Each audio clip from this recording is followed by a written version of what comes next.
just your average everyday trucker, keeping it real.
I'm your host, Chris Blodgett, and you're listening to Real Talk Tuesday.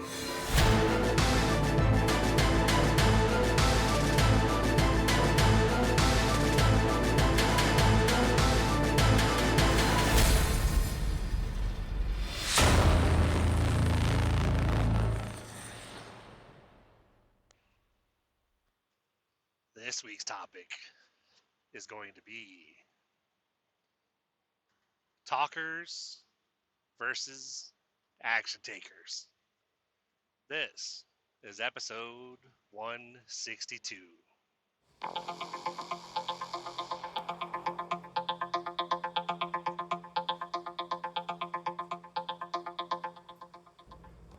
Hey guys, welcome back.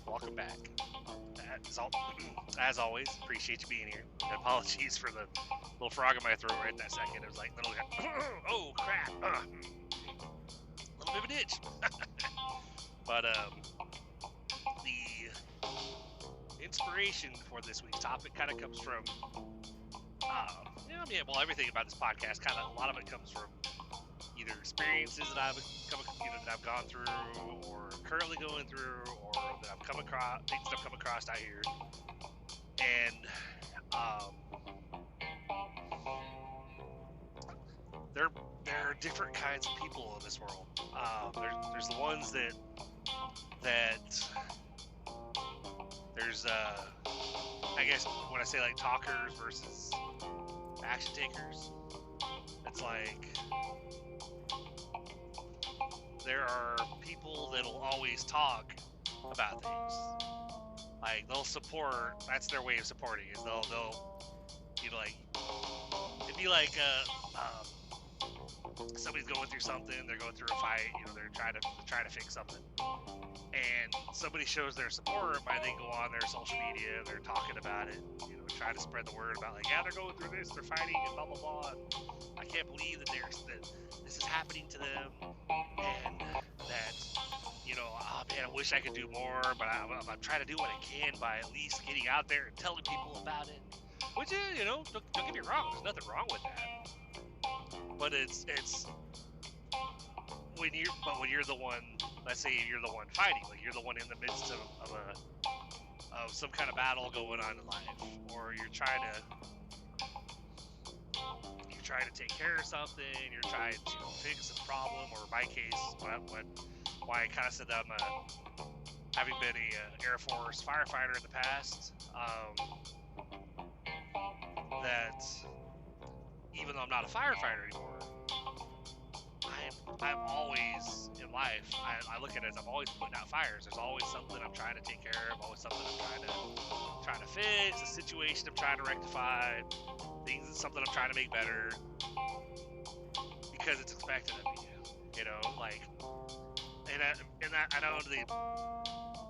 I know there's this perception in life with a lot of couples in general that the man in the relationship, he should be taking care of everything. He should be making sure that the house is provided for, and that every family has what they need, and then his wife doesn't have to worry about stuff.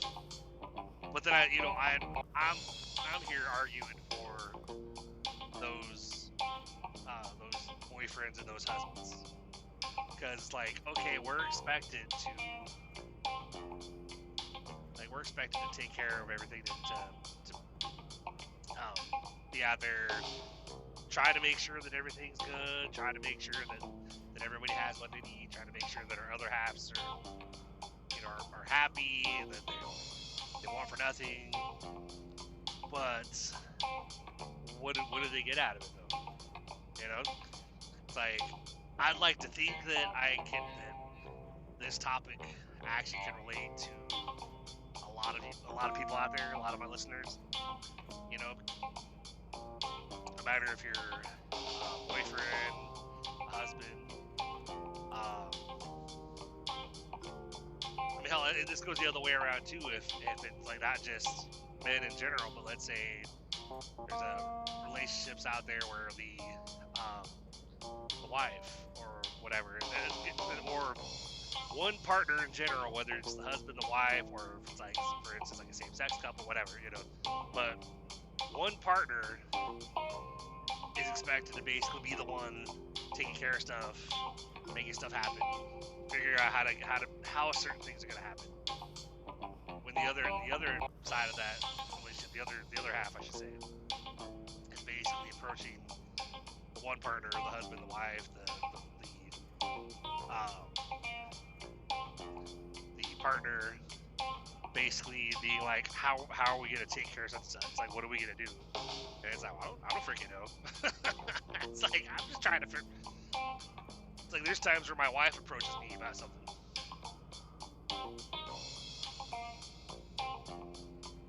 Apologies, guys. 1 second. It's like, I'm on my way down to Coffeeville, surprisingly, since I do Coffeeville Tuesday, Wednesday, and Thursday. And then Friday, this is my first week actually going ahead and doing a Tuesday through Saturday schedule. To be on an actual set 5-day schedule. It's been a couple weeks. I was like Sunday through Friday, first couple weeks. And then last week, I came in on Sunday, did Sunday, and technically I still didn't get a whole lot of sleep Monday, but I was like, I got home, was kind of woken up. Or not really woken up, but I was caught before I went to bed, basically telling me that, there's no run tonight, the other contractor took over this run again, so but they could use it Tuesday to Friday right now. I'm like, okay. So I worked Tuesday through Friday night, even though technically I was off Monday night, but I didn't really sleep much because that was my wife's birthday, and I kind of found out I wasn't working at like 2 in the afternoon, so I was like, oh, okay, well, I guess I'll catch a nap and I'll go to dinner with my family and my mother-in-law for my wife's birthday, whatever.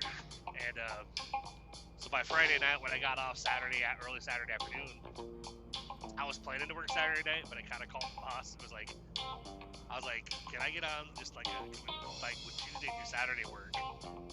Like, can I do that schedule, and can I just call it for the week right now and come back Tuesday? And he was like, yeah, should be a problem. He was, if I need you like tomorrow night or something, I'll let you know, but I'll talk to them, and it shouldn't be a problem. Like, cool, all right, awesome.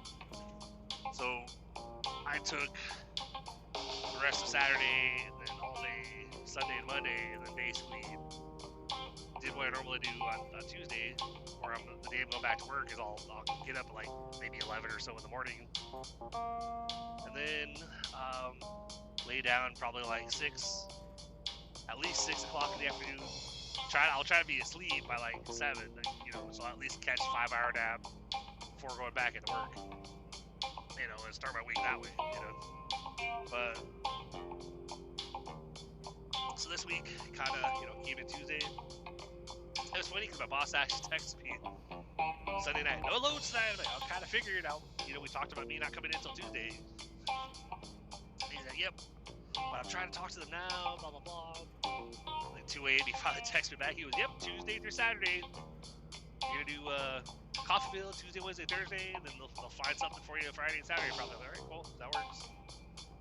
I'm like, my pay went up pretty good from when I was back there in Nashville, like by cents per mile, I actually got a nice bump that I didn't realize until I got my first check. And was like, how the hell was it that high?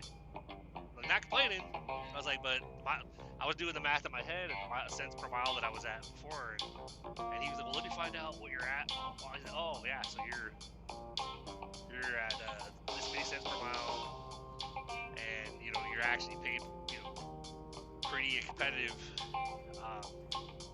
You're up there compared to like my other drivers. For sure, like, please don't talk about your pay. I'm like, with other drivers, like, all right, cool. I don't have any other drivers from this company that I'm connected with that I talked to, aside from the guy that I met my first day at work. Which is funny because one of these days it would be cool to have him on a raw chat episode, because he talked to me the first night about like, yeah, I meet up, I'm on the phone with a couple of the drivers, most nights or whatever when I'm running. So if you ever want to jump on there, I said, hey, if you guys don't mind being on a raw chat episode, like, you guys can call in and I can have everybody on and we can just have a big old group conversation, But so anyway, sorry for the little ramble there, but I guess it got to when I came in last night tonight, and I was almost to the hub at like probably 1:25, 1:30, and I checked in on the app and I didn't have any loaded signs, so I was like kind of doing that, watch, I'm gonna get all the way there and they're gonna be like, yeah, we don't have anything for you tonight. So when I was a few miles out, I went ahead and called, hey, just checking in, didn't see anything on there, like, do you guys have anything going on tonight? He goes, actually, I'm gonna have to call you back, let me see what we can do for you. Alright. Called me back 5 minutes later, said, yep, you're going to Coffeyville, we have 2 trailers for you, they're ready to go now. One's probably on the back side of the building, but it'll probably be in the outbound lot by the time you get here. And I'm like, copy that, sounds good, thank you, sir. So I was like, I was expecting to run some random, like, hey, you're going to Grand Island, Nebraska, or you're doing, or going to Oklahoma and back, or whatever. Which I would have done. I don't care, as long as I'm running. So if I'm coming in, getting 5 days, because my paycheck this week, I think, was for like about 3 days, I think, and I still did pretty good. So I was like, I wasn't complaining at all. I saw my deposit, went, oh wow, okay, cool. I was like, it's nice to know I can work a little bit less hard and still make a pretty decent paycheck. But if I work a full 5 days and get decent miles, then I do a lot better. But so, with the current topic at hand this week, but yeah, it doesn't matter. Like, this doesn't just go for like boyfriends and husbands. This goes for partners in general. Like, in every relationship, yeah, sometimes both sides might be, equal give and take. Like, they're both. Like, one's doing whatever they can to make the other one happy, and the other one's doing what they can to make they're happy, their partner happy as well. Then you got some relationships where it's like one is the heavy giver. I'm not talking about like favors and stuff like that. I'm talking about in general, just like one's doing like carrying the heavy weight of everything, trying to make things happen in their life, like trying to figure out how to make, like, all right, well, let's take the things between, in my household, between me and my wife. I'm kind of the reason why we have our rental house that we have right now. Like, I literally, I was the one that found it. Like, I did a random search, came across it when we were in Nashville, and I was like, hey, I found this luxury rental home property, or, management company up in Missouri. It's like 40 minutes from Kansas City. Like, what do you think? And I sent my wife and my youngest was actually with me, so I showed her the site too. But I sent the link in the group chat to my wife and my oldest, and basically, hey, what do you guys think? Like, I know we're looking. We'd love to be able to move, but we don't know where to go. Like, this looks like a pretty solid place. 4 bedrooms, 3 bathrooms, floor plans, garages, like 2-story, whatever. It's like, looks like pretty much a dream home for a rental for that too. Like, we don't have to worry about like, hey, well, we can't afford it because we can't get approved right now. They're both like, yeah, let's go for it. Let's try it. All right. So I sent them both the applications for that. They both filled theirs out. I filled mine out. Anybody over 18 had to fill things out. But of course, the younger ones, like the youngest and the grandson, since they're below 18, we were just able to list them as occupants. But went ahead, submitted the application, and I'd gotten a bump up. Did the long, tedious, year-long process of applying to get my VA disability bumped up, because of my back and whatnot. So that took a while, but so that got approved. Got you get back pay for like when you file compared to versus like when it gets approved, you get back paid back to your filing date, or back to your intent to file. So that was pretty nice. But that's also part of why I started doing what I was doing, because I was like, well, hey, we have funds to work with right now. Let's see what we can do. And so, I paid. It was like $200. I think it was like a $200 application fee for each person. So I had to pay $600. And when you apply, you had to pay a $1,200 deposit. And I was kind of like, I emailed the leasing office or whatever, basically like, I'm a little concerned because why are we paying a deposit when we apply? Because I can't afford just to pay a deposit, apply, and get denied, and be out that money. He's like, no, don't worry. Like, the only non-refundable is the application fee, but the deposit, if you don't get approved, you get refunded. I'm like, oh, okay, cool, all right. So went ahead and paid the $1,200 deposit, and it was like one of those hurry up and wait where you're like, you're anxious, you're nervous because you're like, oh man, I want to know. I was like, probably gonna get denied. Oh my gosh, yeah, but hey, at least we tried. Oh well, And like a week or two went by, and I got an email saying you're approved under one condition. I'm like, oh, and it was you're approved, but they're either with an additional $1,200 deposit or a cosigner. And I said, I'll do the other deposit. Like, all right, that sounds good. All right, so just select your moving date, and blah blah blah. And all right, cool, we'll be there June 7th. Basically, it was like right after. I planned it for right after school was gonna get out, like the week or so before, and that way then we'd pack up and leave, And I was all anxious to pay the deposit. I was like, so how do I pay the deposit? Like, what do I do? They're like, no, you pay the deposit with your first month's rent. I was like, oh, okay, cool, that works, we had to put it aside, basically deliberately not touch it. So we made sure to have that deposit. But so pretty much that's one example. I found the housing community. I mean, yeah, we all applied, but then of course I've been working with the management, whatever. Got everything cleared and approved, and a date set, and blah blah blah. And surprisingly, actually, like since we've been up here in Missouri, I thought it would actually be easier for my wife and my oldest to get jobs because they've been applying and interviewing, but they haven't been having any luck. But that's what I think. Thankfully with that, it's like my disability payment actually covers our rent payment for the most part.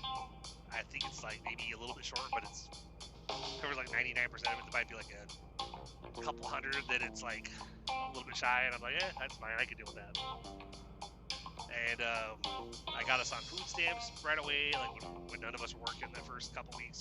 We're trying to get moved in and fighting with the movers and whatnot. So basically it got us in the house. I dealt with the moving company, even though I regret going with that moving company. I wish I would have made a different decision with that. Hindsight is 20/20. But and then got the truck, the U-Haul truck, car trailer to tow my wife's car. Got us up here, and then of course arranged for the movers from the little contractors you can hire through U-Haul, where they connect you with people that can help you load or unload. So I got that arranged, and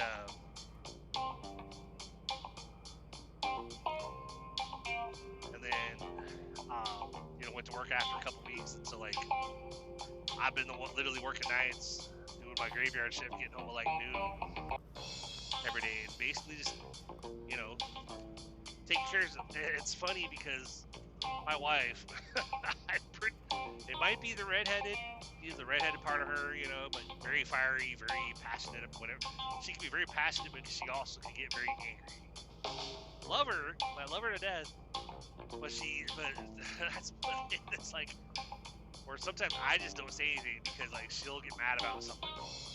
She'll start screaming about such and such, and I'm just, you know, and that's almost like at one point she'll look over at me like, kind of like for validation, like, yeah, can you believe this, or something.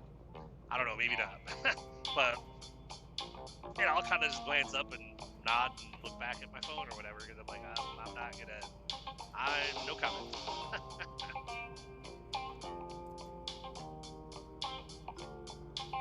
But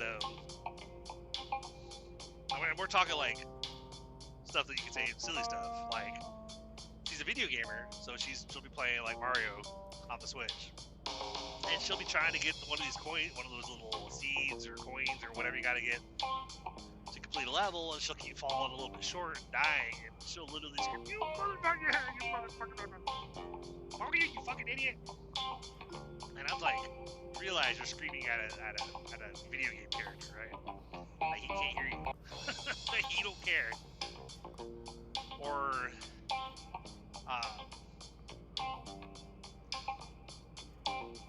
we'd get into a fight in the kitchen about it, you know, not really a fight, but her yelling at me, not, you know, at me, but not at me, that kind of situation. About, like, that, hell, I'll get yelled about the fact that I have a job. Like, I'll be like, yeah, you know, like, I'm tired, my work hours, you know, like, you know, it's a whole work, like, my wife has this thing that I'm trying to get her out of the habit of, because honestly it kind of bugs the hell out of me, and I'm trying to tell her, you know, when you're tired, at least for my experience, it's easy to either trip over your own feet, or to accidentally drop and break something because you're not all there, like you're tired, like you're trying to sleep when you can, but you're always on like a brain fried state because of the hours you work or the lack of sleep or whatever. I've been doing my current job for so long, doing these overnight shifts for so long that I'm used to it. I can do it, even though I go to I got to bed pretty late yesterday, and I was like, just with little conversations, I'm trying to communicate, and I find myself either like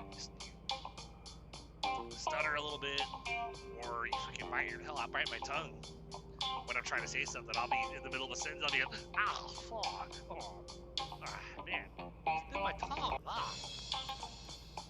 You know, the wife and the kiddos will think that, oh, that's funny. I'm like, it hurts like hell. It's not really that funny.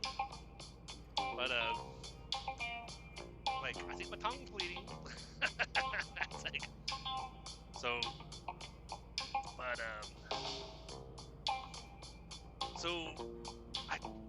yeah, I have occasions where I've dropped stuff, you know, or something slipped out of my hands or whatever, you know, and it fell and broke or whatever. So, like, my wife randomly, jokingly will kind of chuckle, be like, that's my husband, the bull in the China shop. I'm like, I want to look at her and be like, yeah, fuck you. I learned in the past, you know, because I jokingly basically said something. I think, you know, we're in a fight or something. You know, she called me an asshole, and I called her a bitch. Like, you're an asshole, you're a bitch.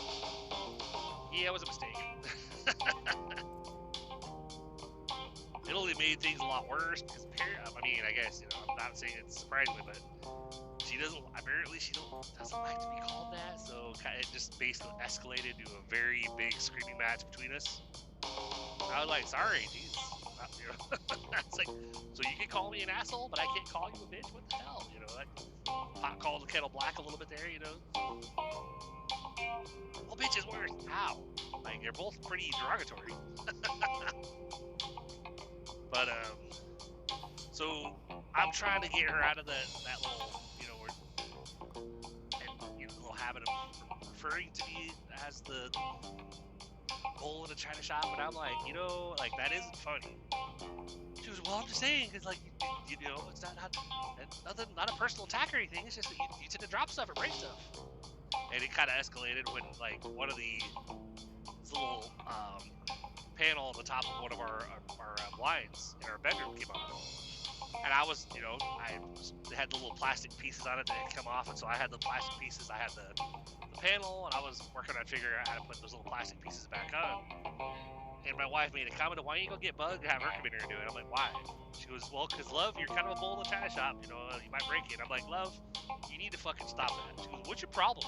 I was like, my problem is, like, I'm actually the one taking care of a lot of stuff around here, handling the majority of it, but you like to sit there and say that, make comments like I'm a bull in the china shop because I might have tripped and fell, or I might have dropped something. I was like, you even realize how difficult it is to do what I do, to work the hours that I do and come home and take care of stuff here and still actually manage to not have something bad happen. Basically not let the work hours and the tiredness and everything basically be the end of me. Like, not get killed out here doing this. Get home and still be able to do what I do at home, get some sleep, come back out here and do it again. You know, I was like, I don't think you realize how hard that is, and that it's not that I'm a klutz, it's that I'm always tired. I am always brain fried, and you need to kind of back the hell up and stop. You know, because it's like I could say, hey, you spend too much. Hey, you do this. You're like you order too many things whenever there's money available. Like, I could say a lot of stuff, but it's like I don't go tell random people that, you know, or saying things like that or whatever. Like, she says the bull in a china shop thing to people that like we might have just met, like we meet, and I'll be like, yeah, we had some such, but it accidentally fell and broke, and my wife would be, yeah, it's my bull in a china shop husband for you. I'm like, yeah, shut the fuck up.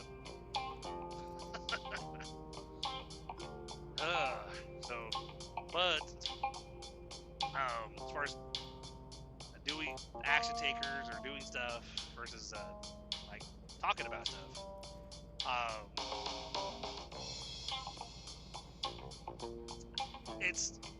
trying to think of how best to explain it, but it's better if somebody says, hey, I want to help, and like they're actually helping you do it. Like, for instance, the fight with boomers, for instance.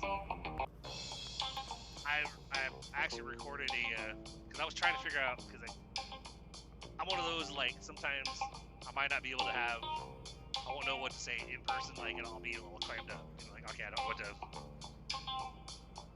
know what to say, don't know how to explain this, blah blah, how I'm feeling, whatever.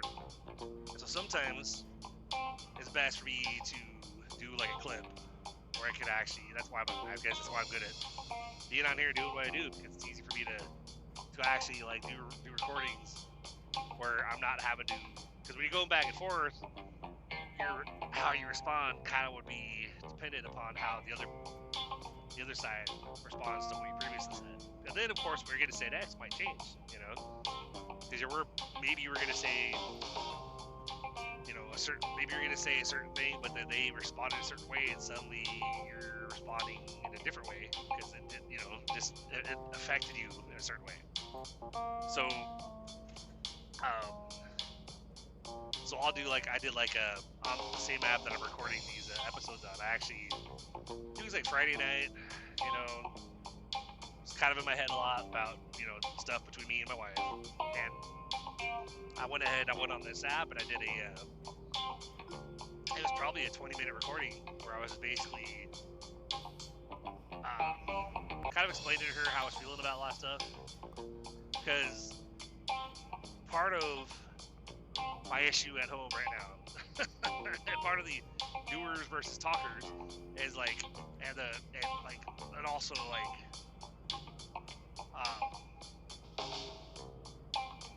thinking about things. Like, you gotta look at the good in your life, So part of the problem at home right now is my wife. Again, love her, and she's amazing, and I know she wants to be able to do more or whatever. But so she feels, because my oldest are both been interviewing, and not, they've gotten a lot of we decided to go a different direction phone calls, those conversations. I think my wife even had one job that was actually going to be like a $60,000 salary, and they actually were going to hire her. They started the background check. And then, literally a day before her background check came back, they hired somebody else to fill the position. And I was like, why the hell would they do that? That doesn't make sense. Background check costs money. I think.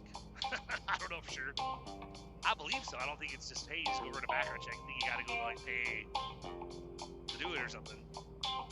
Maybe you don't. Maybe I'm wrong. I don't know. But why would you start the process and then just, oh yeah, we filled the position yesterday, even though your background check came back today, you're cleared. But just think, yeah, well, I was looking forward to working with you. But all right, you know. And then they try to offer another position that's like, instead of 60K, it's like $20 an hour, and it's an hour and a half away. And I was like, yeah, look, you need to look closer. I was like, because, you know, that kind of commute is not worth it for $20 an hour. 60,000, maybe you could probably make it work. But $20 an hour, you know, you're probably looking at like,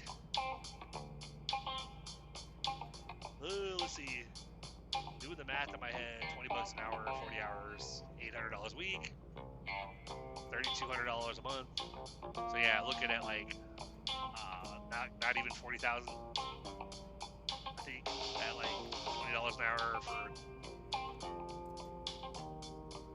And then you're talking like, you know, fuel. They pay for gas, maintenance, wear and tear, and stuff on your car.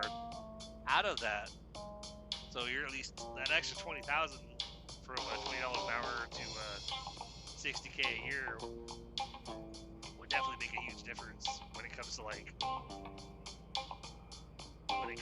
paying, you know, taking care of like a car and whatnot.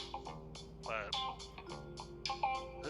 so we've had fights in the kitchen where she's yelling at me again, not at me, but at me about your frustrations. Like, I'll be like, yeah, you know, my hours, man, I'm so tired. Well, at least you have a job. Oh, I'm sorry. What do you want me to do? Quit? You know, saying frustrated because like I'm applying everywhere. People, blah, blah, blah. Like, I got you, but why are you screaming at me about it? Like, I didn't do it. I didn't do anything. And then like we have, even though we rented we did the rent to own contracts with Rent-A-Center for a lot of our furniture because the movers still have the majority of our stuff.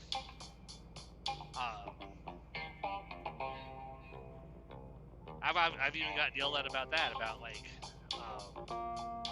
that, you know, I can't feel at home here because you know, I can't feel settled because we don't have our stuff here. Like, we don't have anything here. Like, well, we have quite a bit. Like, we have the couches, we have bedroom sets. I mean, the most plain room right now is actually our grandson's. You know, he has basically one of those mattresses on the floor, those little twin-size toddler mattresses. And then he has, like, you know, obviously, like, egg crates or milk cartons or whatever. Milk crates or whatever they are. Spread out throughout the room with his books and toys and whatnot. But we don't really have any furniture for him right now. That's on the list, you know, but slowly, like I said, putting out fires one at a time, figuring out something, you know, this situation, figuring out that situation.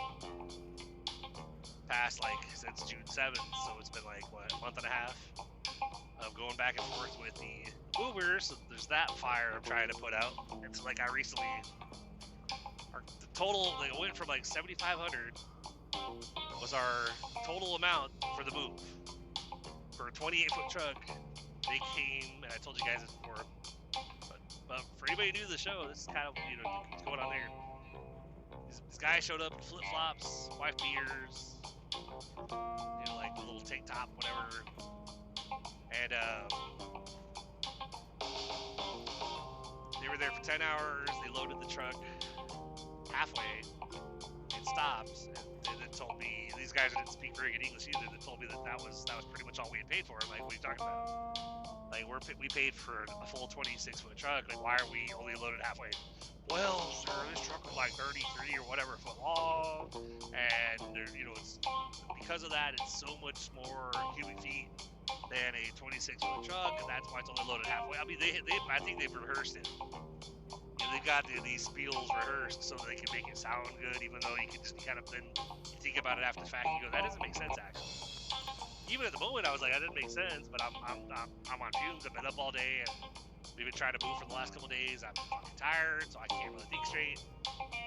argued with them a little bit, and then we're like, well, we need to move. Like, we need to get the rest of the stuff. Like, what are we talking? Well, we can load the rest of the truck, but it's gonna go from 7,500 to like 12,000.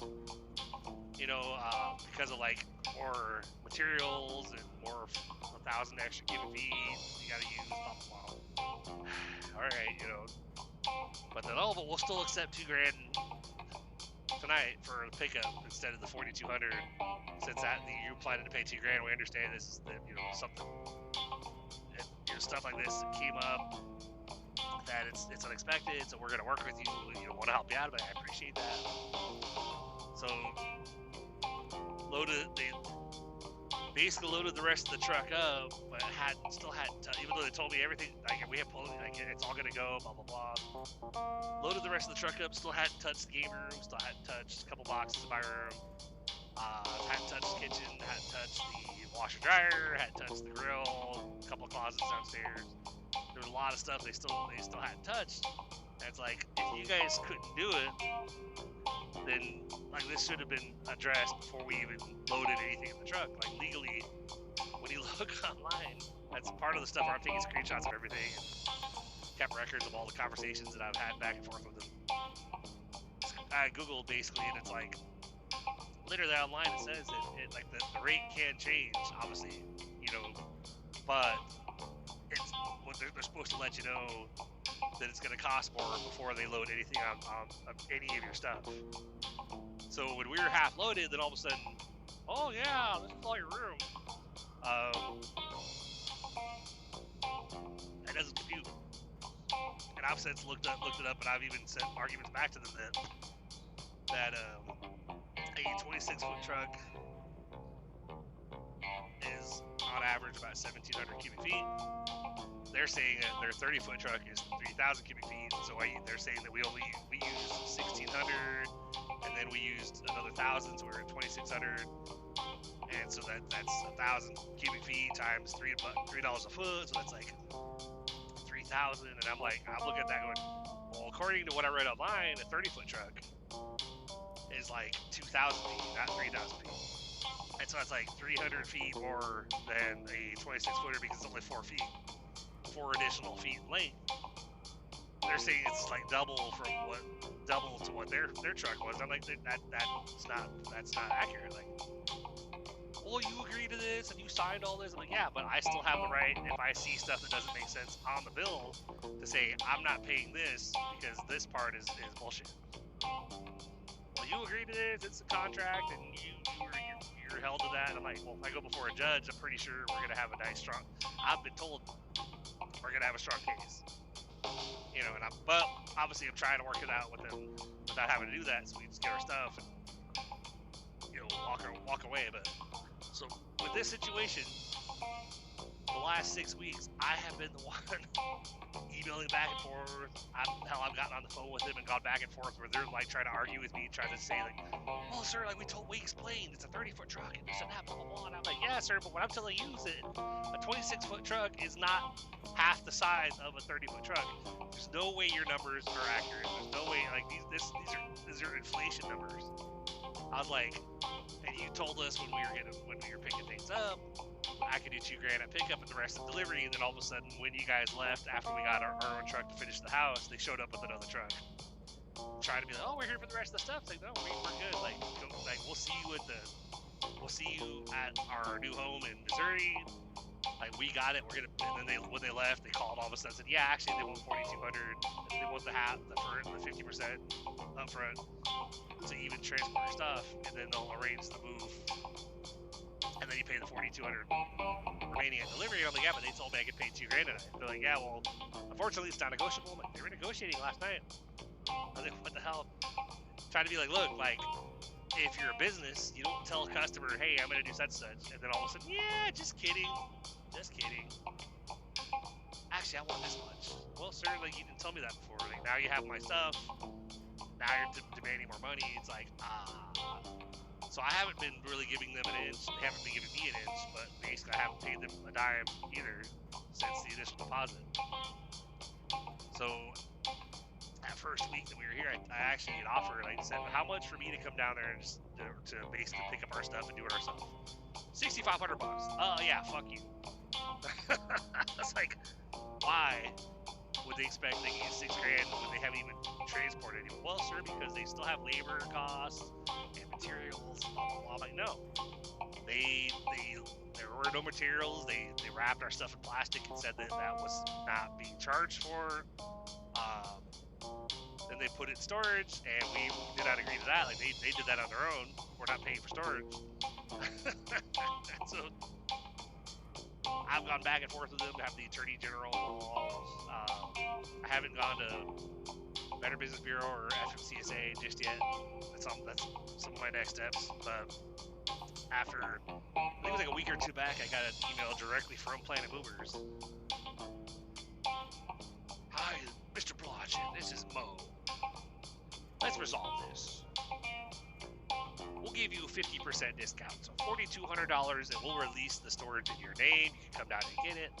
And I was like, will you guys transport that up here for that amount, and we'll pay our own people to offload the truck? No, unfortunately, sir, we cannot. Well, that's unfortunate. Okay, well, thank you for the email. And then I kept forwarding things to the Attorney General, and they kept forwarding. They would then reach out to the company and try to mediate on our behalf. And all the companies, the Starline Van Lines and Planet Movers would do, is basically just the same, what they've been doing this whole time. Forwarding the same crap, like, well, here's the dimensions of the truck. We have this screenshot of a picture of the inside of the truck. We drew a line that says 30 feet.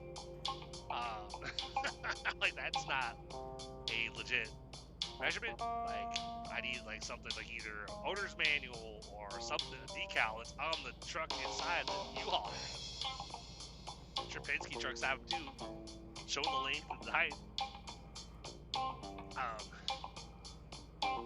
So the Attorney General kind of, one of his last messages that I got in the last couple of days is basically like, yep, the company's continuing to deny any wrongdoing. At this point, we'll continue mediating for you, but at this point we recommend like reaching out and filing a complaint with the FMCSA and the Better Business Bureau. And I was like, all right, thank you.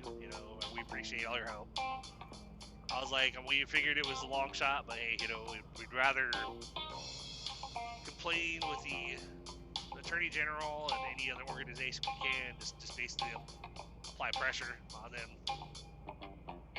So,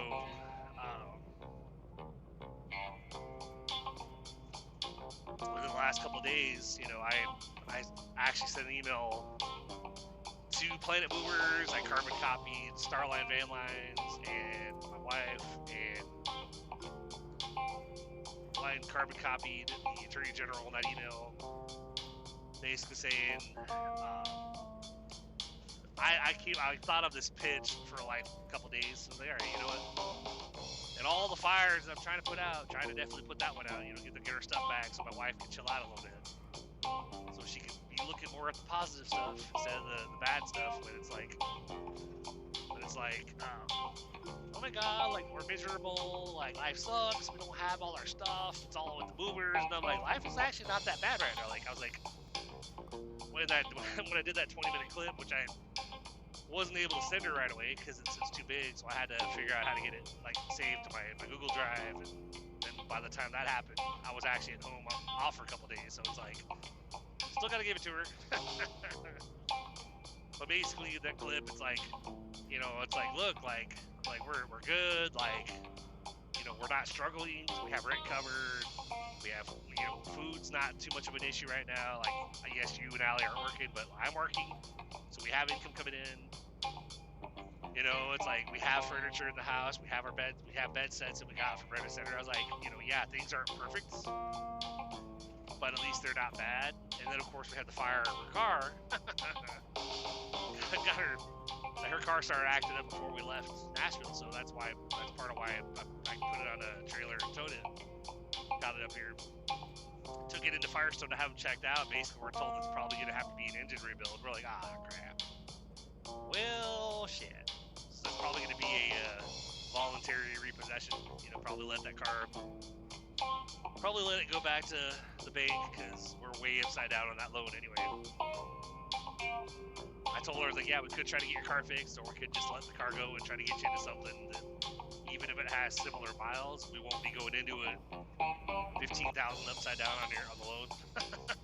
You know? But yeah.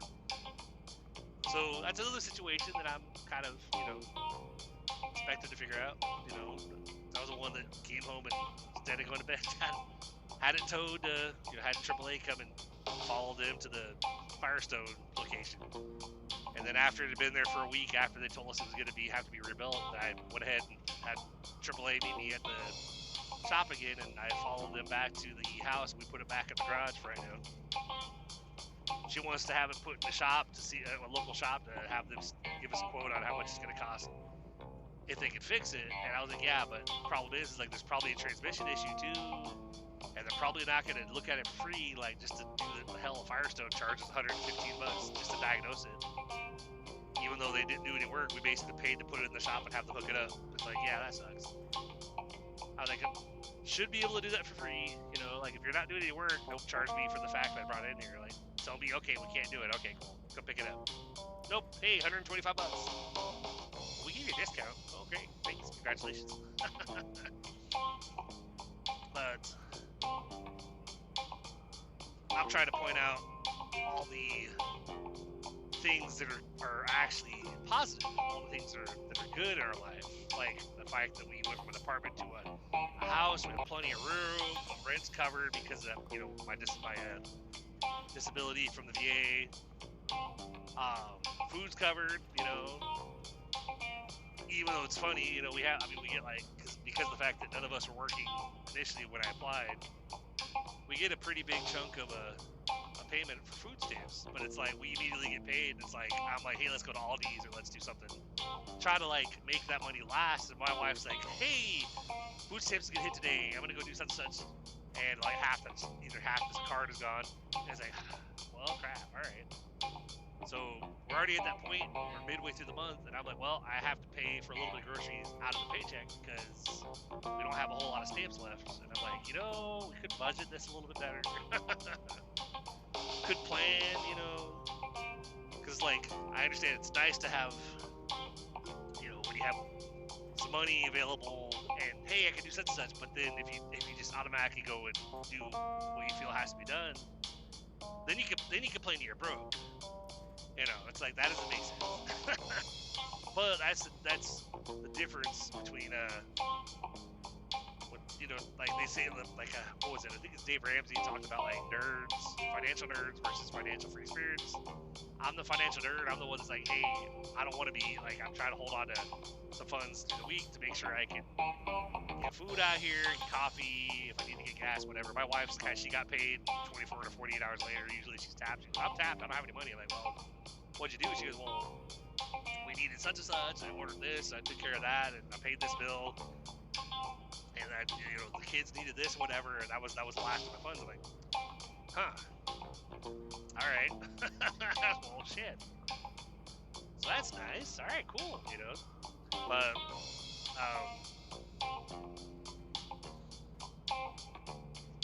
so I'm trying to look at I'm trying to point out the positives. Like there's so much good in our life. Yeah, we don't have our stuff, but we're still fighting with them. But I'm trying to approach that when they're saying like, yeah, if we get our stuff back, I'm like, love, we're gonna get our stuff back. I just don't know how we're gonna get our stuff back. I don't know when we're gonna get our stuff back. I don't know if we're gonna have to just pay the full amount, get our stuff back, and then sue them. Come after them in court saying that other $5,000 is basically BS. That it should have been a little bit more because of the little bit of extra room we had to take up. Not the 1,000 cubic feet, but like 300 cubic feet. And then dispute a lot of those charges that they tried to add to the bill afterwards. There's like a $3,900 charge that says it's just BIS. I'm like, I don't know what the hell that is. There's $900 for fuel, and like we drove the biggest U-Haul up here, and it would be like $300 for gas on the way up. So I'm like, I don't know why you guys think that it'll take you another $600 in gas to transport a truck full of stuff up here. I was like, I think you guys are literally just ripping people off.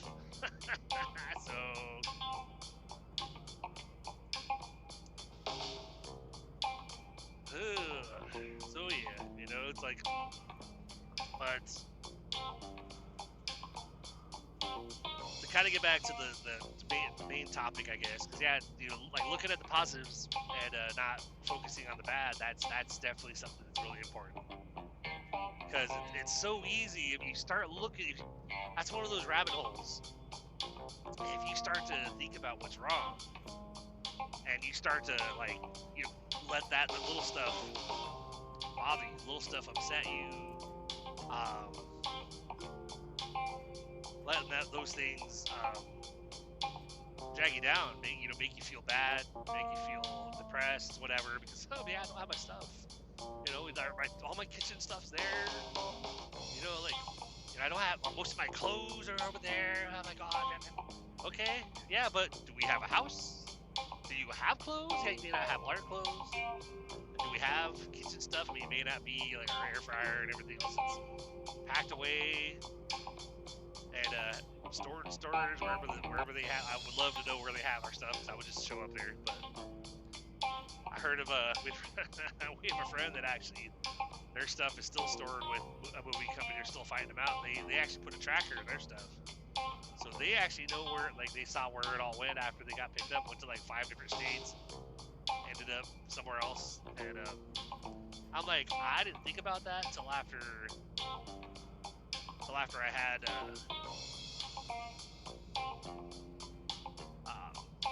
until after I had actually, like, started fighting him that next week. I was like, I wish I had a tracker so I knew where the hell our stuff even was, because it'd be pretty cool to show up with law enforcement and basically be like, they have our stuff, and, you know, they've stolen it, they're keeping it from us, we're trying to just take possession of it, you know, but they're telling us we gotta pay them $8,500 to get it. They're not even, so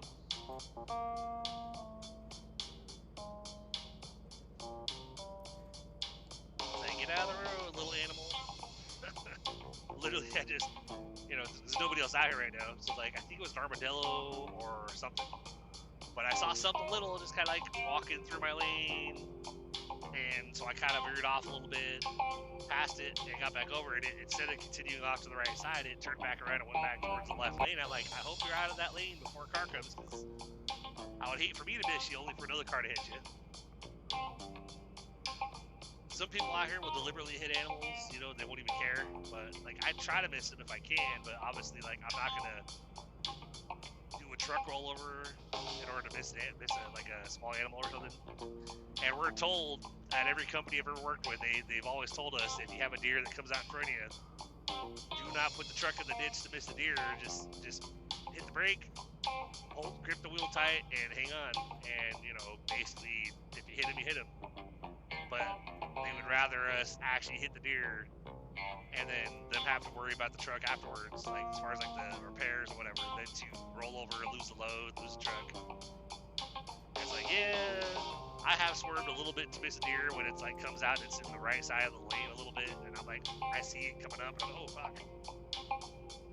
If you can miss them safely, do it, but if you can't, it's not worth it, you know, to try to like do a big swerve and like flip your vehicle over, you know. But so a couple days back, it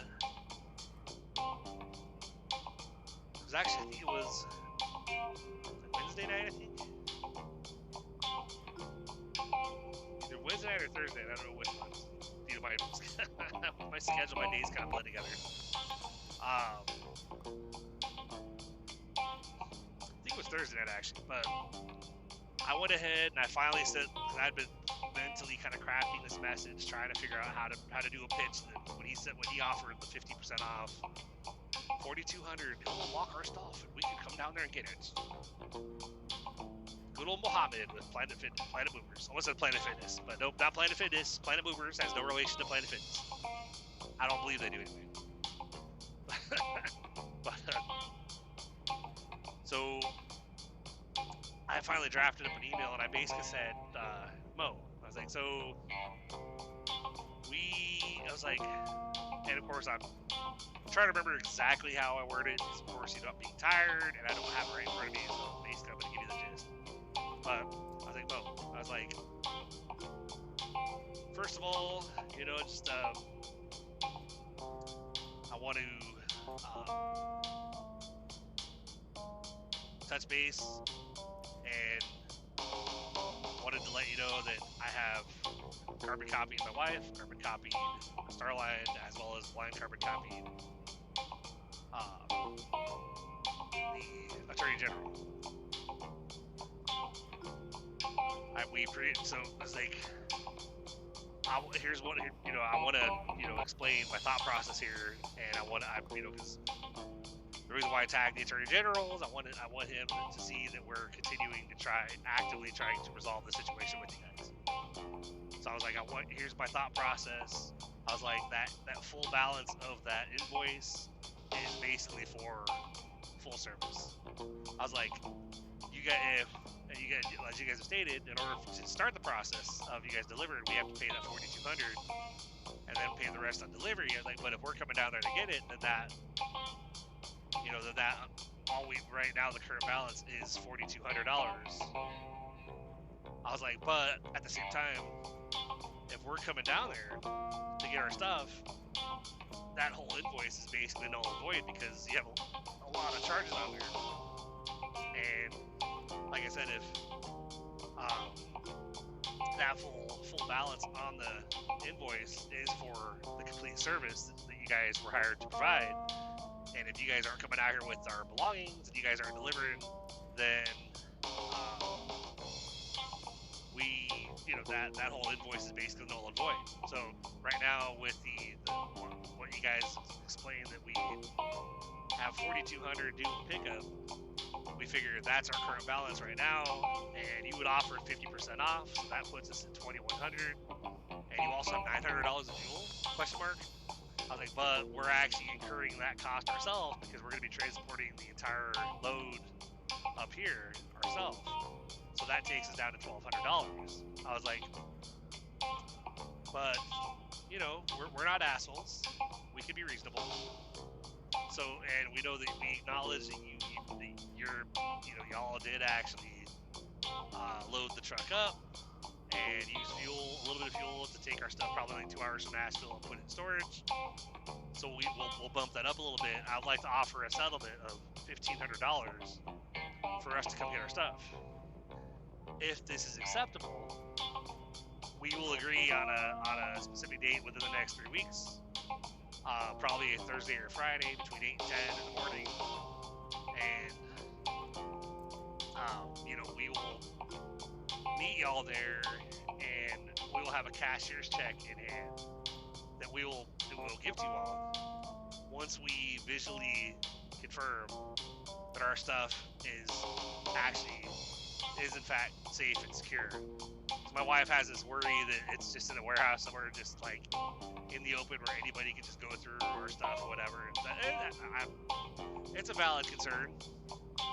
It's definitely, I'm honest, I can see it being possible, but hopefully being a company and hopefully not wanting to have multiple families sue them, I would hope that if you put the family stuff in storage that you're trying to negotiate with, that you're going to at least keep those belongings safe. We'll see, like whenever this is all said and done, we'll see what the condition of our stuff is when we get it back. But afterwards I was like, or after we'll hand the cashier's check over to you guys once we visually confirm, basically once we liaise our stuff and make sure it's actually in a secure location, safe, whatever, it's in good condition. We'll pay you, we'll have our truck there, and we'll basically get our stuff and go. I said, we look forward to resolving this, and I look forward to hearing back from you. Regards, Christopher Monty. So, and of course, my mother-in-law today, when I was trying to go to sleep really late, it was like 5 or 6 at night, I was like, I've only got like 6 hours till I got to get up at like midnight to plan to get ready for work. I was like, would have gone to bed earlier, but, we actually made a switch. Did a phone carrier switch, actually. I've had the Pixel 7 probably for like 3 years. I don't know how long I've had it. I gotta look because I thought it was like 2, but I was like, no, like I think it's probably been like 3 at least. It's been a while. The phone still works really well, but the problem with my 7 is when it went the battery, it would get down to like 10%, And instead of it still taking a little bit to go from 10% to 0 and power down, like most phones, if they have a really good working battery, be like 10%, and then next thing you know, it's at like 2%, and it's giving me that your phone is about to turn off. Like, oh crap! So I'm like, then I'm going through the process of like trying to grab a cord and plug my phone in really quick, because otherwise, if I don't get it plugged in fast enough, it'll just be like I'll be in the middle of something and be powering down. Oh crap! Alright.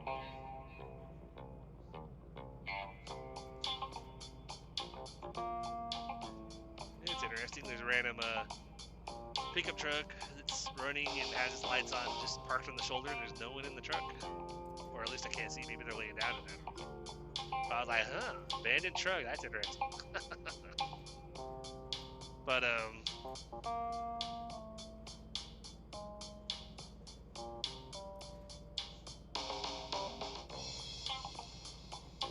so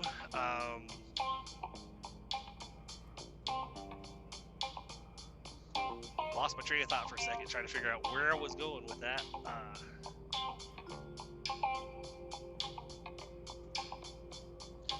So we got a new. We were with Mint Mobile before. Honestly, at some point, I'll probably be back with Mint Mobile, because I have no problem with service. Love it. I love the idea where you pay like we were with them for like 2 years. We paid like 6 months at a time, and it was really nice not having a bill. But the only downside is they didn't have the option for like. They might now, or they might soon, because they became part of T-Mobile.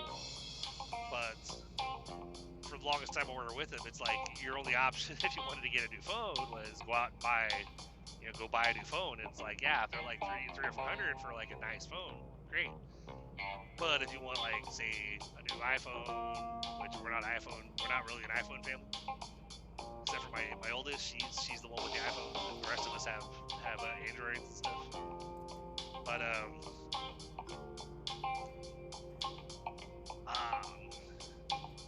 or a new, like in my case, I've got the Pixel, so I had the Pixel 7, and I was looking at maybe bumping up to the 8, because like cost wise, like, well, I can't afford the 9, I can't really afford to go with the Pro or whatever, I'll go with the basic one, but I still hadn't done it, and I got my daughter, my youngest, on when I went to the 7, I got her on the 5, and it's just and my wife had the S22 or S23 for the Galaxy or whatever, and so her phone's been having issues for a while, and she's been wanting to get a new phone. So I really need a new phone. I'm like, I hear you, but look, can't afford it. Like, it's fucking $1,200. Like, that's a lot of money. I can't. I know. Okay. I'm like, there's all these things you want me to do, but it's like I can only do so much. I'm not a miracle worker. I can't just buy everything we want to buy right now and like we're perfectly fine. I know I can't do it. It's not gonna happen. But we switched from like big carriers. Like we were with Verizon, we were with AT&T for a little bit, and then we had actually had Sprint way back in the day, back before they disappeared. Before T-Mobile, I think, bought them. I think T-Mobile bought them.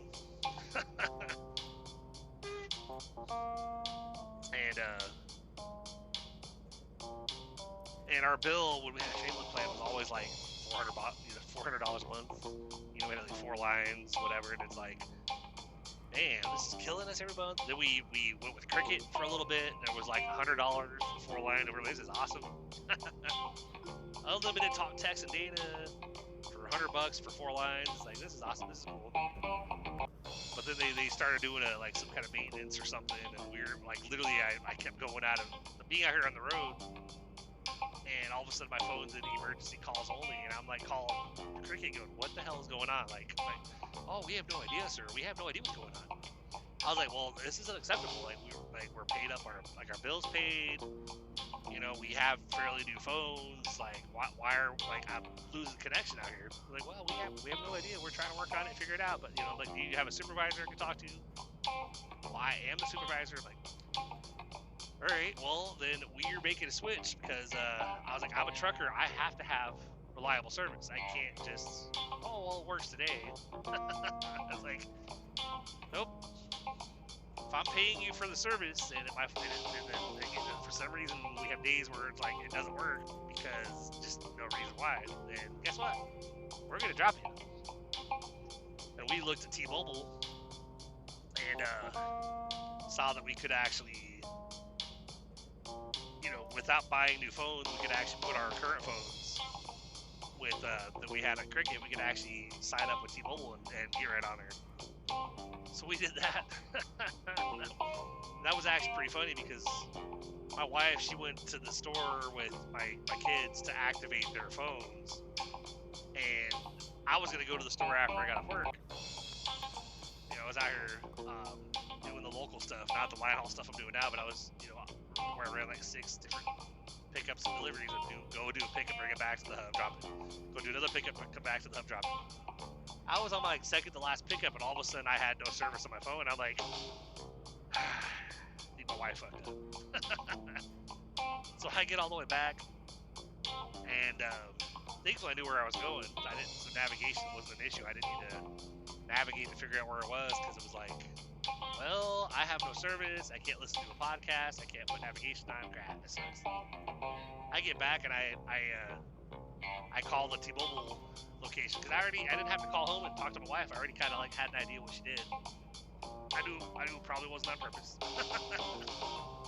But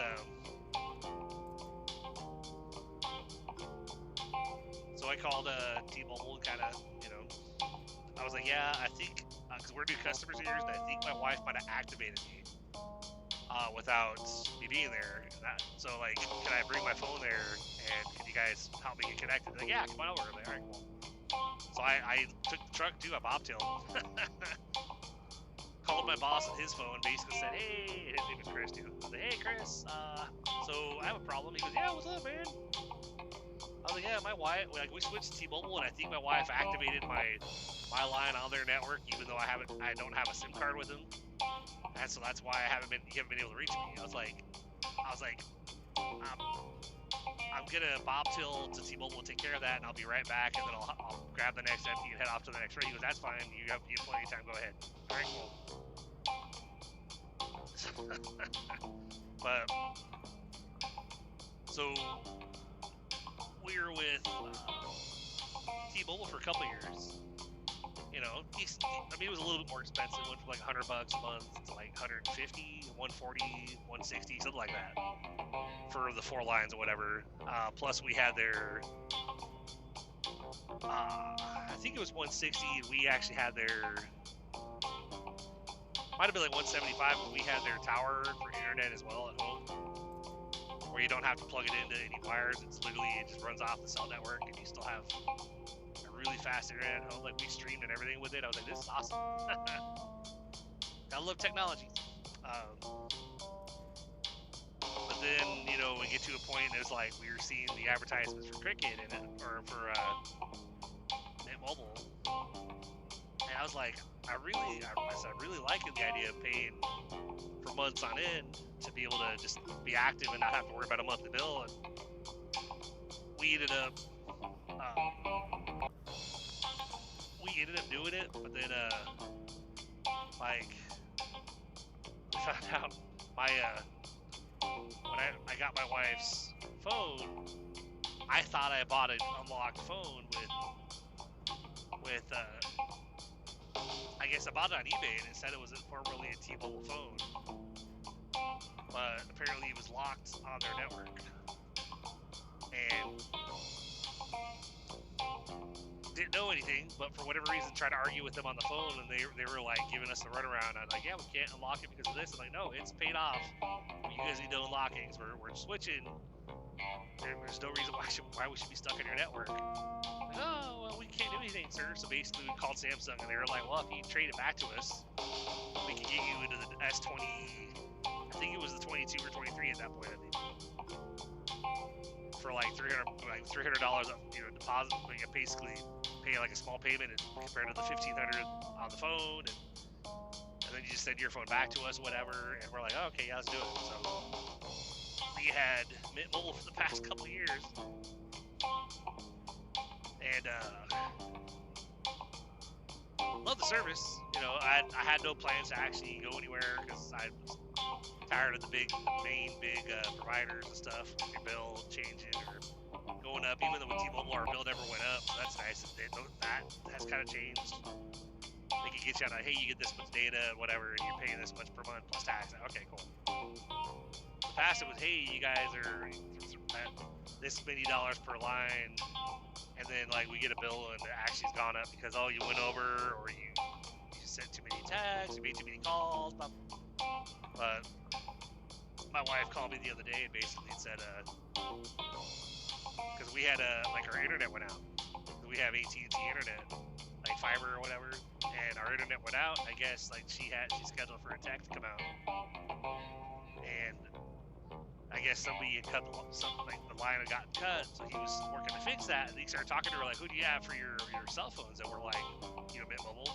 And he goes, "I could probably get you guys with what phones do you guys have?" And she's, "My husband has the Pixel 7, I have the 22." And he's like, "Well, with the trade-in, I could actually get you guys brand new, the top model phones for free with your trading your current phones in, and it'd be like $99 or $98 a month or whatever for the two of you for 75 gigs of data and unlimited talk and text." And we're like, so my wife called me like, "Hey, so I've got an AT&T guy here, and he's saying this." And I was like, "Well, love, like."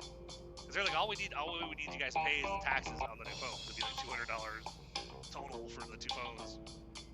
And I was like, "Well, I get paid tonight." He's like, "I don't quite have that much on hand right now." I said, "I'm close." But I was like, I managed to pull it off. But it was one of those situations where he was telling me about it, and I was like, "All right, well, so that would be me getting." Because I wasn't even planning to go. Like I said, I wasn't planning to go with the top model. I was planning to go with like maybe if I can get a 9, it would be the base 9, like just Pixel 9 plain. No XL, no Pro, whatever. He was like, "I can get your wife in the S25 Ultra, and I can get you in the get Pixel 9 Pro XL." And I'm like, "That's the best one, isn't it?" He goes, "Yep, sir." I'm like, "All right, well, shit, all right." And I was like, that's not that much more. When you break down the months, we pay like 6 months in advance. With Mint, it was like $10 more a month for me and for my wife. So it'd be like $20 extra a month total for us to do the current plan. It's like a 36-month term, and then it looks like the bill actually would slightly only go up like a couple bucks after 36 months. I'm like, that's not bad. I was like, when you lay something out before me, even though it might be a little bit more, cost a little bit more, but we're getting brand new phones are like $12 or $1,500. It's like, huh, okay. When it's something that like, yeah, you're paying a little bit more, but you're getting something really good out of it, and it makes a lot of sense. Plus it's probably a better network than as far as like signal strength and whatnot. Compared to where we're at, it's like Mint's pretty good. Don't get me wrong, love Mint. Didn't have a problem with it, but it's like I was like, all right, well, I'll be back home in probably about an hour and a half because I'm like an hour away from the Kansas City hub, and I'm like 30 or so minutes away from home. Well, at that point, once I drop my trailers, drop the truck off, go through security, and get back to my Ram. Yeah. So what time do you think? Like, I said probably like 11:30, but I'm gonna say I'm always back by like noon, usually at the latest. He was, all right, yeah, I can get back. I can be here a little bit after 12. All right, cool. I'll just let you know when I'm on my way. So we went ahead and we managed to go ahead and do it. Paid the taxes. They got the phones ordered. We were thinking it's gonna be a couple days. Like, man, they were fast. So I think we placed that order at like 2 p.m. on Thursday, and like Friday morning, or actually, Thursday night. When I woke up at like 11 p.m., 11:30, midnight, whatever, I looked at my phone and I already had a message from AT&T basically saying that our order, actually had a message that afternoon saying that the order had shipped, and then a message that night when I was getting up for work saying that the shipment was en route, and then it's estimated delivery was the next day by 7 p.m. I was like, holy crap. I was like, my wife's the main one on that account, but the guy, when he was putting in the information, for whatever reason, he put my email, so like I was getting the tracking updates, and I told my wife when it came out, I was like, yeah, our phones will come by tomorrow night. She goes, what? She goes, how do you know? And I was like, because I got the email. She goes, but I'm the one on the account. How are you getting the emails? I was like, I don't know. Maybe he put me in there. She goes, that's weird, man. Yesterday at 7 a.m., it was like, I got the alert saying it was actually at the terminal, the UPS terminal in Kansas City. I'm like, cool. I don't think it's going to be delivered as late as 7 p.m. I think it's going to be here a lot earlier. We weren't even home yet. I had to meet my wife and my oldest at a dental office. And we got a message at like 11:30 saying that our package was at the door and delivered. I was like, wow, sweet, So went through all that process of basically, doing the phone transfer, making sure like everything's all set up, and actually effectively moved over to this device before I like cleared my other device. Then I had my youngest on Helium, which is a great service. And they're actually the only provider out there that technically, I had her at like a $15 plan for like 10 gigs, I think, of data, and then unlimited talk and text. But they have a free option. You can have free service. You get like a couple gigs of data, and then so many, I think you get like however many thousand minutes of like talk and text or whatever. So it's like, you still get service, but you don't have to pay anything. You can have active phone service. So that's pretty awesome. But, I've had service with them for a little bit too, where I get the mapping rewards, but it was like, I went back and forth. Do I keep her on Helium or do I put her on AT&T?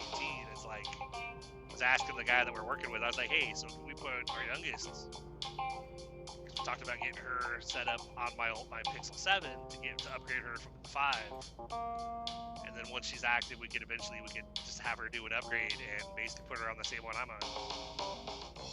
But at least she's on a better phone. But I was like, how much more per month would it be to add her on our plan?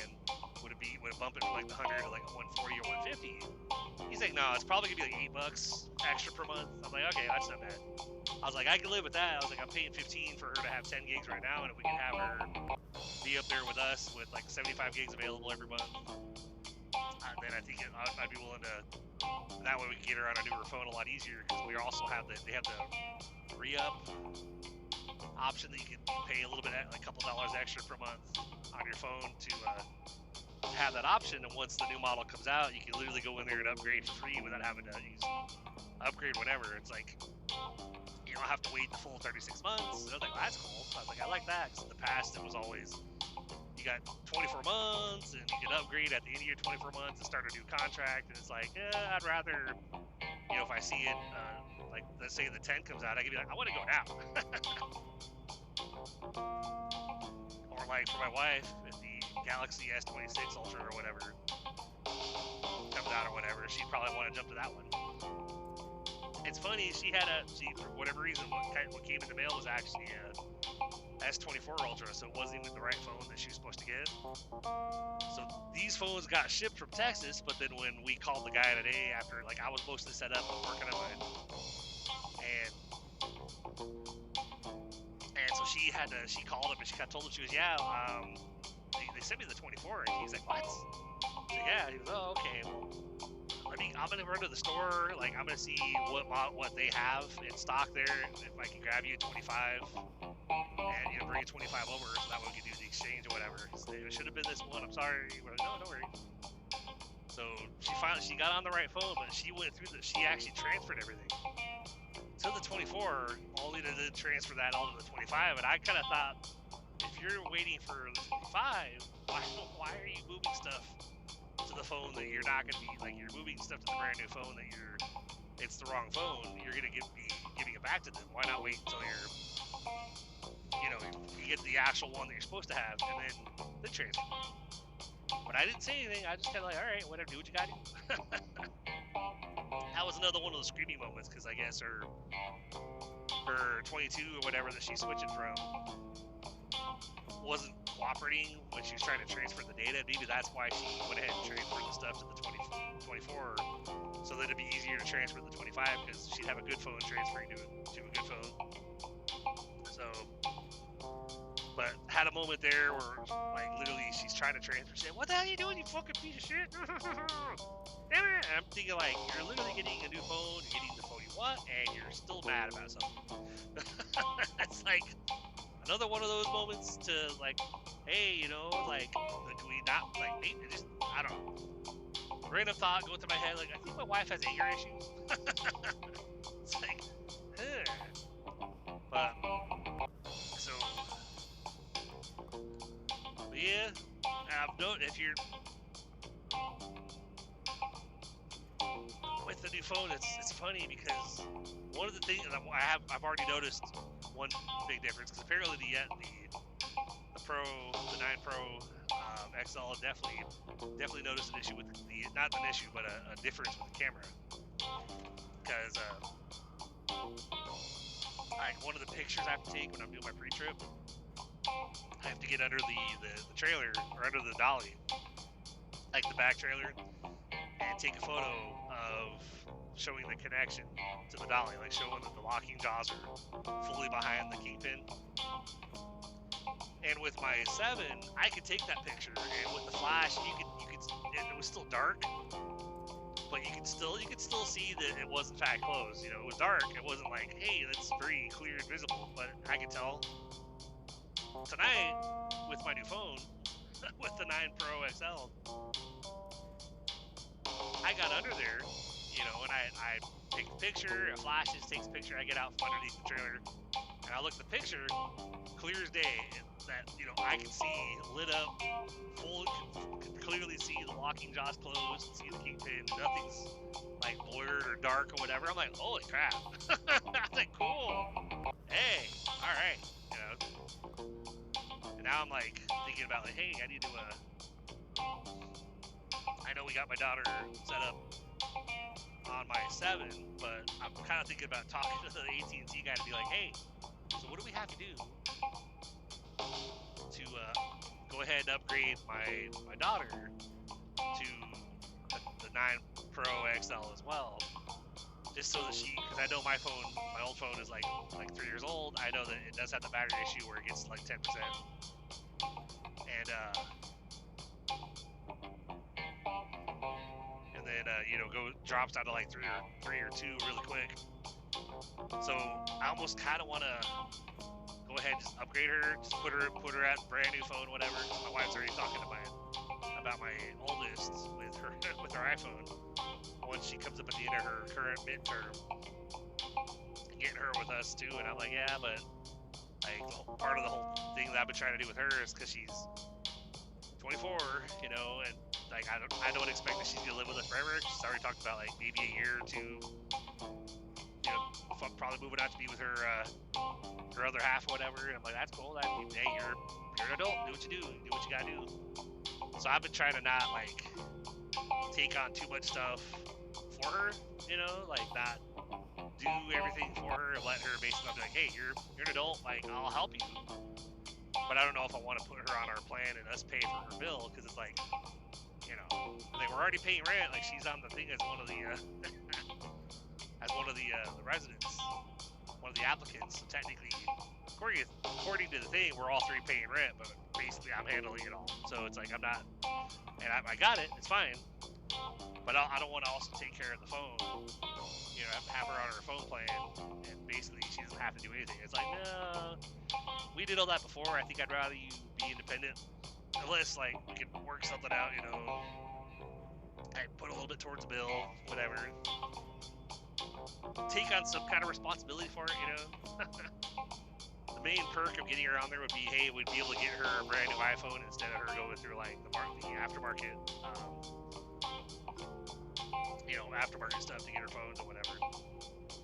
So I don't know, not sure, but anyway, you know, kind of went all over the place, but part of the, you know, like I said, the part for the main topic,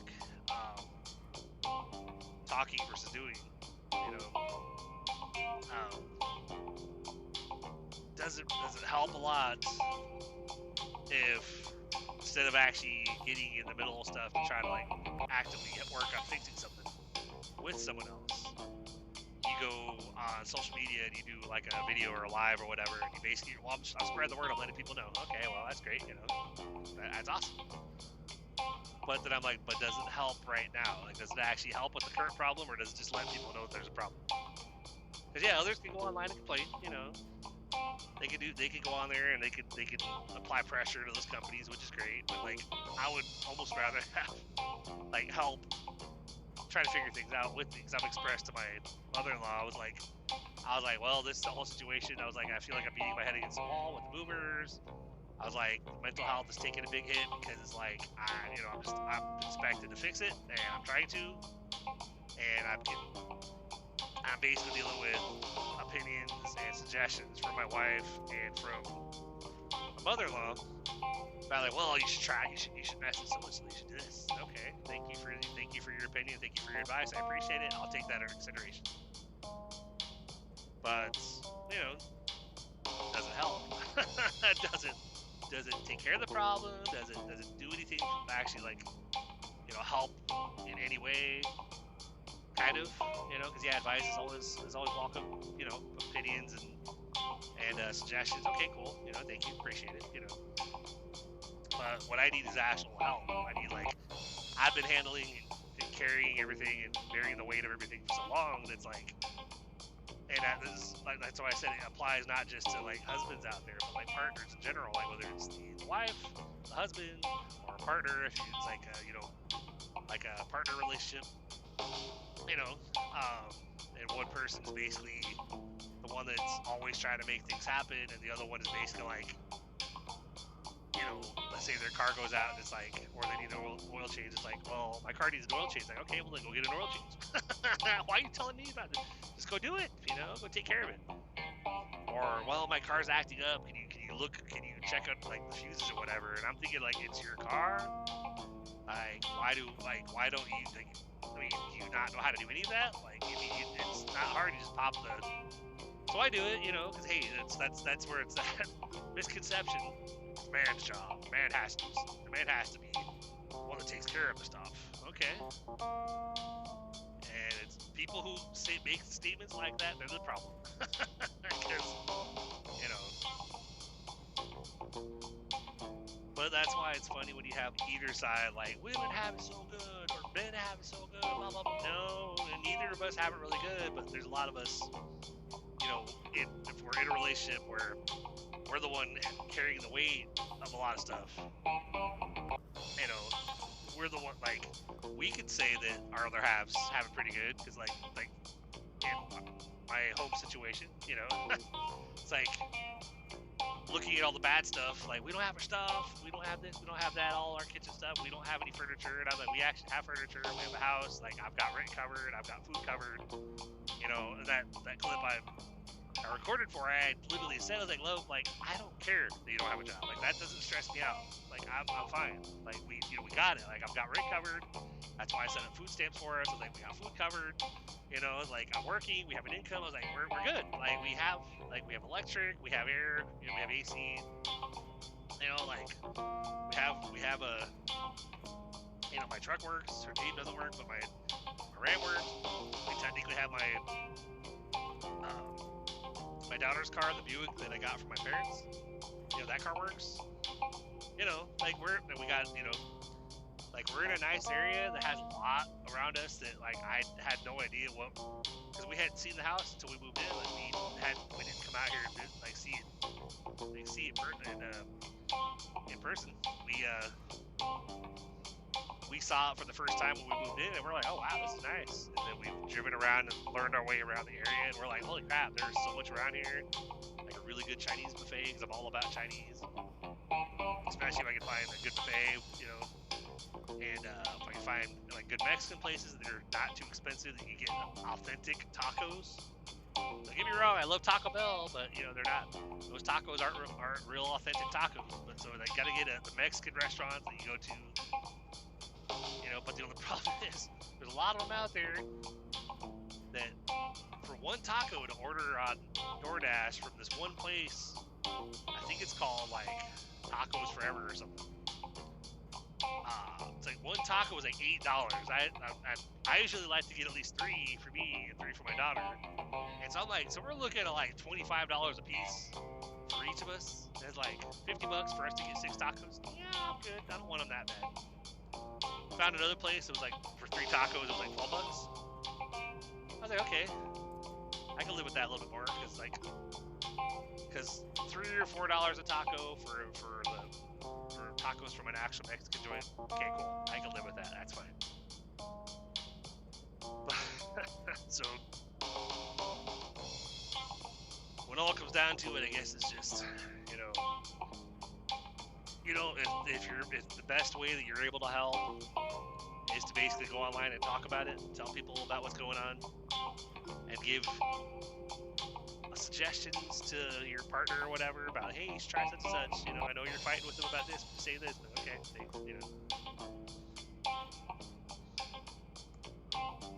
Then hey, you support them in whatever way you're able to do it. If you can get out there in the trenches with them and actually like help them fight, even better. So that's me trying to like wrap this episode up, kind of close it out, with trying to get back to the topic on hand and stuff. I know I jumped all over the place a little bit, but hey, hopefully this was at least had some value to you guys for all the bits of info that I put out there with you. Hopefully it was entertaining for you. I hope you guys got a kick out of it and stuff. As always, I appreciate you guys being here with me every week. You know what I always say, believe you can, believe you will, and you're already halfway there, and then you just have to go out there and do it. When I throw it out there, it's always in the show notes every time I post an episode, but for anybody who would like to learn a passive way to start growing an income online without having to recruit or whatever, just basically start with as low as $100 share, and as you've earned enough, then get another share, and just basically keep growing it from there until you have a nice daily consistent stream coming in. Check out Passive Bitcoin, the number 2, the number 4, the number 7.com. PassiveBitcoin247.com. It's a mining thing where you don't have to actually do the work. Like, the company they have mining units they set up for you, and basically you buy your unit or your share, and then you just basically log in however often you want. You can see your daily earnings that are coming in. It's pretty awesome stuff. I think I started with like $100 share. I think I'm up to like, recently I was up to 1,100. So I had 11 total shares. I'd gone from 30 cents a day to at least $3 a day. And then I noticed that because the more you grow it, the faster it's going to grow. So it took me forever to get up to that 1,100 or 11 shares. And I started noticing after it hit the $3 a day, I was like, I hit that next. I was at like $100 in not too long, and so I was like, hey, cool. I went on there and I went on and bought another $100 share. So I beefed it up a little bit more, another 30 cents a day. It's like just growing it a little bit here, a little bit there. So, and they're not going to go away, and they're never going to stop. Like, there's no way to I don't even think there's a way to fully cash out once you buy a unit. I don't think you can shut it off and get your money back from it. It's just running, and you're just making money from it every day. And there's no expiration. It doesn't stop. So it's like, that's pretty cool. So I'm leaving it going and adding to it as I have enough funds to get another one, and then just letting it go from there. So PassiveBitcoin247.com. Check it out. Also, for a list of a bunch of podcasts that I recommend, I also include those in the show notes as well. There's a bunch of, it's probably like a dozen or so that I've listed. And hopefully, if they ever come across my show and they hear that I'm name dropping them, who knows? Maybe they'll return the favor and stuff, But on that note, I appreciate you guys. Keep doing what you gotta do. and go with the topic at hand. Obviously, support whatever way that you are able to support. With your those that are important in your life, whether it's doing lives on TikTok or lives on Facebook to spread the word about what's going on, or if you're actually able to actually help them, physically do something, then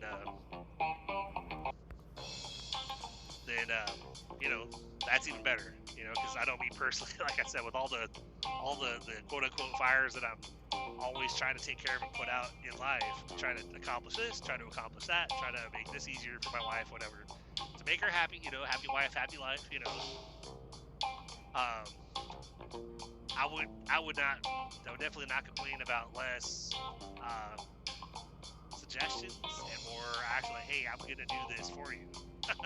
I'm gonna take care of this task so you don't have to. Great. Okay, that's awesome. Thank you. But on that note, you guys have a great rest of your day, a great rest of your week, and of course, stay tuned for the next Raw Chat episode coming up after this. And then, of course, we'll see you next week on the next Real Talk Tuesday. On that note, you guys have a great rest of your day, rest of your week. Thank you for being here. Appreciate you as always, and I will talk to you next time. Have a good one.